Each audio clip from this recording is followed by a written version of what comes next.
Okay, so this video started out as something completely else, but right now I'm just tired. I want this video to be over, and I'm just starting it. So today we're going to give a very negative Nancy look at this X58 system, which for the CPU and motherboard by themselves costs $60. Everything else completely drives the cost out of what's reasonable, but at least the motherboard and the CPU were really cheap.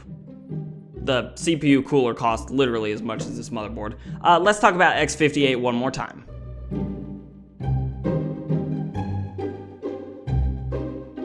So on this test bench here, we have an X58 workstation motherboard, and the important factor about this motherboard, even though it only cost me $47, this motherboard does not support overclocking, which is really important for these Xeons, which this one is an E5649. Yes, E5649. Clocks up to 2.93 gigahertz at the high end, but that's all you're getting out of it because this motherboard just does not support any kind of overclocking. And then we have an RX 570 here, 4GB version, not the 8GB version, which I ran some gaming, a couple gaming benchmarks, just really to see, does this Xeon 6-core and 12-thread with such a low clock speed, is it able to still game in 2019? Now, the answer is, and I'll go ahead and show some of the footage from those benchmarks, yes, this CPU can absolutely still game. And if you find a really great deal on an X58 system, even if it doesn't overclock, it may still be worth your time to get the motherboard and start parting together components. Now, it has to be a really good deal, otherwise it just doesn't make any sense anymore. For example, even at $60 for just the motherboard and CPU, I'm not really sure this system makes sense. Even if you were able to find DDR3 cheap, even if you were able to find a CPU cooler really cheap, it's hard to justify this because you can buy pre-built systems with like third or fourth generation i5s paired with RAM, power supply, case, pretty much everything you need to get up and running except maybe for a drive, which you can get those really cheap. 25 bucks will get you 500 gigabyte hard drives all day long. But you can get pre-built systems for about the same cost as just the CPU and motherboard. I actually just bought one yesterday. It's an i5 third generation. I think it has everything with it, case, power supply, everything except a drive, and it cost me $86. Now, if you factored in a CPU cooler, DDR3 RAM, power supply, case, everything else, this X58 system is going to be way more expensive.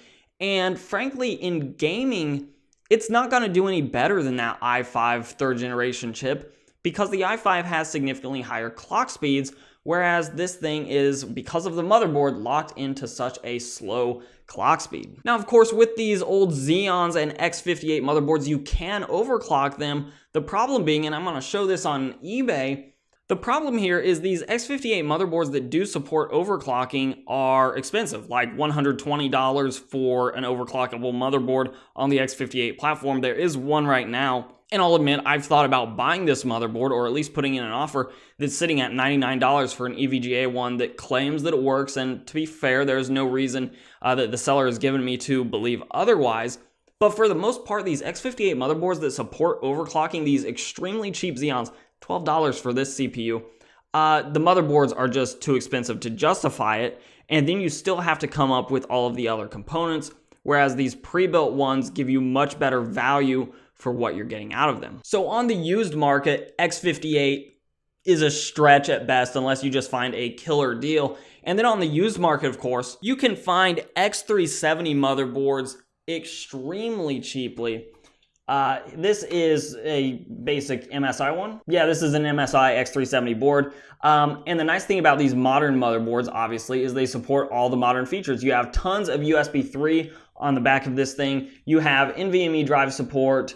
You have modern CPUs that slot into these that will destroy these old Xeons. Something like a Ryzen 5 1600 will completely whip up on these old Xeons, even in gaming, because these Xeons, especially if you can't overclock them to something like 4.0, 4.1, 4.2 gigahertz, just don't have very good single-threaded performance for 2019.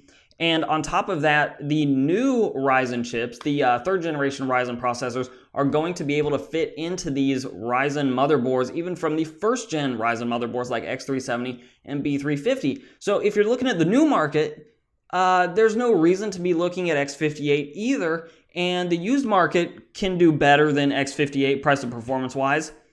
So I'm not sure there's really a market left for X58. There's no way, there's no easy way at least, for me to categorically recommend X58 like I used to be able to when DDR4 prices were runaway crazy. If you wanted lots of cores and threads, go and buy yourself one of these older motherboards and older CPUs, pair with DDR3, which at the time was much cheaper. That's just not the case anymore. Now, all that bashing on the X58 platform aside, if you already have yourself one of these motherboards, CPU combos, or you just already have a complete X58 system, it still games. And the footage of the benchmarks that I ran earlier will confirm that you can still get away with using these CPUs even if you're not overclocking them, provided that you're not trying to push them to the max with something like, a 1080 Ti, 2080s, 2080 Ti's. If you're sticking to the lower and mid-range cards like this 570, which was used when I took these benchmark numbers, you can get very respectable frame rates. Even on, I believe for Metro, I was using the very high preset, and for the Middle-earth game, Shadow of Mordor or whatever it was called, I was using the high preset. So still looking good at 1080p, and still getting very solid frame rates. So if you're already on this platform, I could also say that there's no real need to upgrade immediately unless you're just looking to upgrade because you want to, because you can definitely still get some mileage out of these things. So that's just some random thoughts that I had thrown together about X58. I saw the motherboard, it was less than $50. I thought, wow, what a great chance to take a look at it and see and revisit if X58 was still a killer deal. Turns out it's not nearly what it was. You can still get decent deals on it though. You just have to be picky, and you just have to understand you're probably not getting the best price to performance, but that's not to say that it's an awful price to performance to get $60 for a 6-core 12-thread and the motherboard included. It's an okay value. It's not as good as it once was, but of course I do want to hear from you guys.